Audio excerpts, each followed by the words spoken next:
Hola, ¿cómo están? Bueno, en este video vamos a ver el capítulo de capitalismo de plataformas. Como podemos ver, el capitalismo de plataformas es un modelo de negocio subsidiario a la crisis que arrastra el capitalismo desde la década de los 70. Si nosotros le sacamos una fotografía a los modelos económicos que coexisten hoy en el mundo, tenemos por un lado el modelo industrial en Asia, principalmente en China, en Japón, en la India, el modelo especulativo que tiene centro en los Estados Unidos y la aparición con muchas expectativas sobre el capitalismo de plataformas.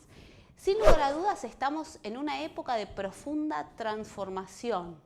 En segundo lugar, el enfoque que tiene el autor busca entender en este momento contemporáneo ¿qué relación tiene las tecnologías emergentes enfocándose en las plataformas, el Big Data y la Internet de las cosas?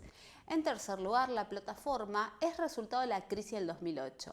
Explica que desde la crisis del 2008 el capitalismo busca una actividad que pueda resolver los problemas del estancamiento y que pueda ser predominante en la forma de acumulación de riquezas.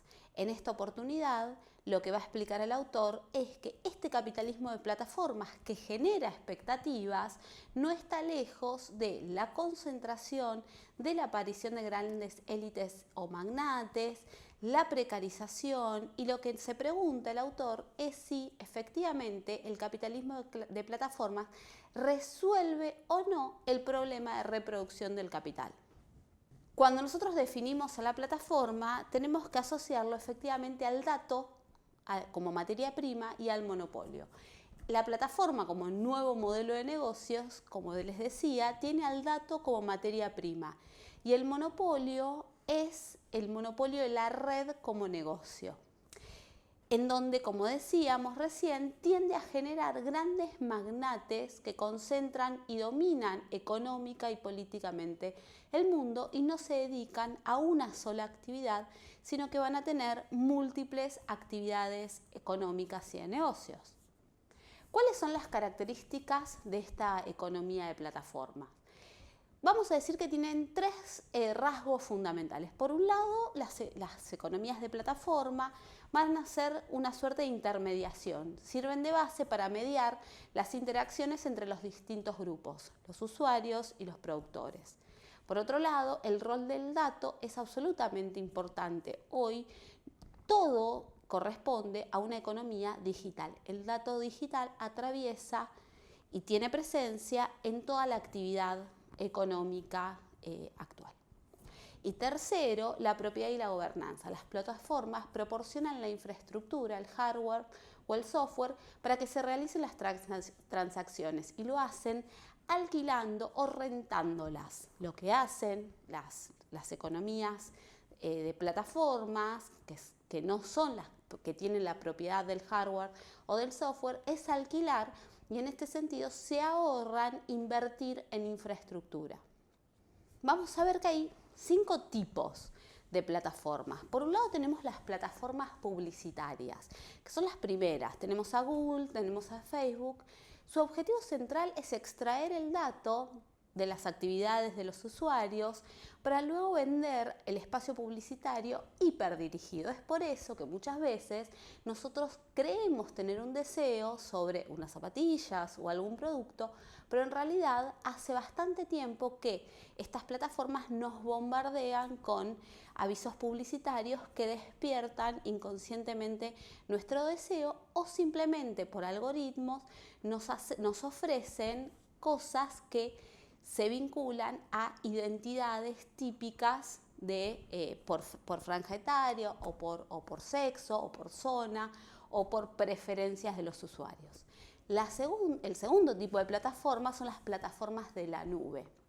El caso más emblemático es Amazon, ¿no? Donde estas plataformas sí son propietarias del hardware y del software y venden servicios de nube a otras empresas que las alquilan. Son estas empresas las que desarrollan la infraestructura digital de la manera más eficiente y se alquilan a otras empresas. Un ejemplo que tenemos es como Mercado Libre le alquila a Amazon o Mercado Pagos le alquila a Amazon la plataforma para poder operar y se ahorran grandes costos de inversión en infraestructura. La tercera plataforma puede ser las que son industriales.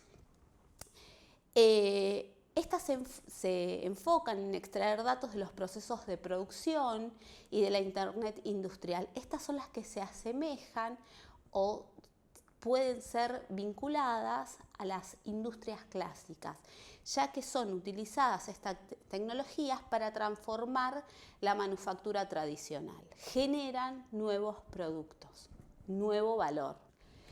La cuarta son las plataformas de producto. El ejemplo que más utilizamos es Spotify, por ejemplo, donde transforman un bien tradicional en un servicio, manteniendo la propiedad del bien, cobrando por suscripción o alquiler para extraer datos continuamente. Por ejemplo, antes de estas plataformas, los músicos eran contratados por discográficas para grabar sus discos. Ahora, el músico tiene que invertir de manera individual en todo el proceso productivo de grabar su música. Por ejemplo, alquila el estudio de grabación, le paga a un técnico de grabación, le paga a un técnico que masterice su música y una vez que tiene el producto finalizado lo sube a Spotify o a alguna plataforma y espera a que se monetarice eso y recién ahí puede obtener algún retorno de eso que hizo. Como pueden ver, la inversión cuenta por parte privada, individual, de, en este caso, los músicos. Después tenemos la quinta y última, que son lo que el autor llama las plataformas austeras. Uber, Airbnb.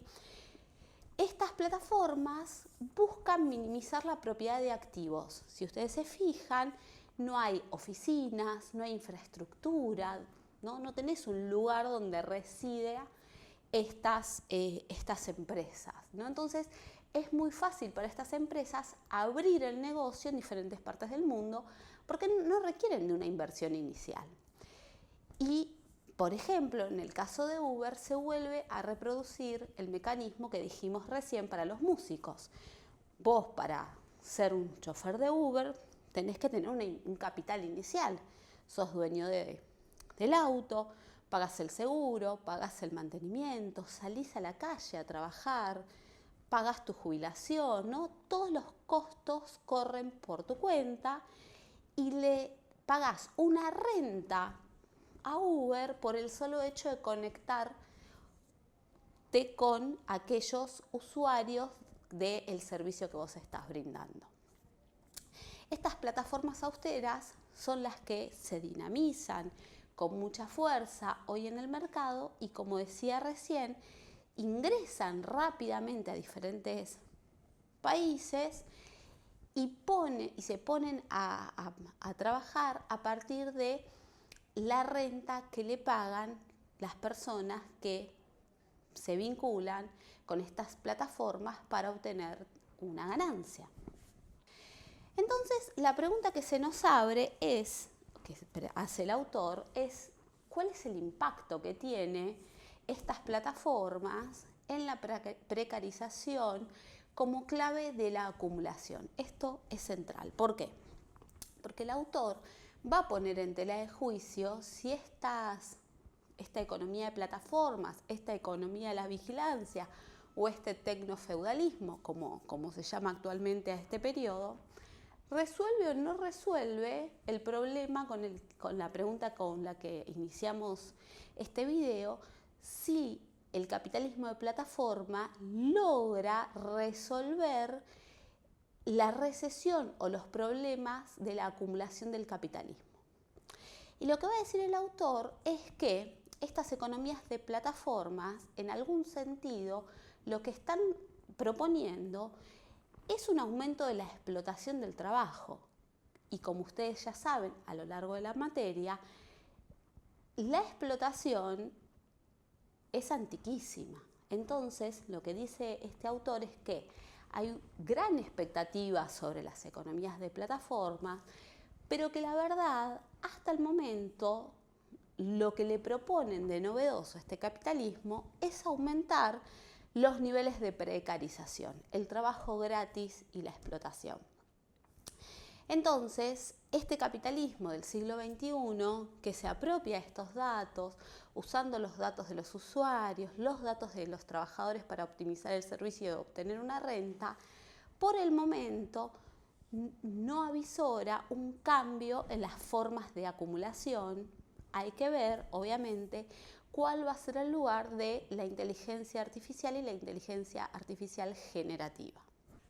Entonces, como dice el autor, la crisis del 2008 demostró los límites de la reproducción del capitalismo en esta fase, consolidó un nuevo régimen empresarial a partir del Big Data para el análisis y las ganancias, pero que lo hace sobre tendencias preexistentes, la tercerización, la explotación, el excesivo endeudamiento, y todo esto se hace sobre la construcción de una subjetividad de la precarización, ¿no? Entonces, efectivamente, este capitalismo no puede avanzar sin erosionar, bueno, los viejos principios de la movilidad social ascendente, de los estados benefactores, y mutando hacia una vida precaria, ¿no? En donde el cambio de subjetividad de los individuos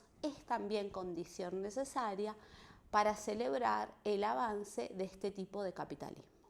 Hasta acá con el video de hoy, espero que les haya servido.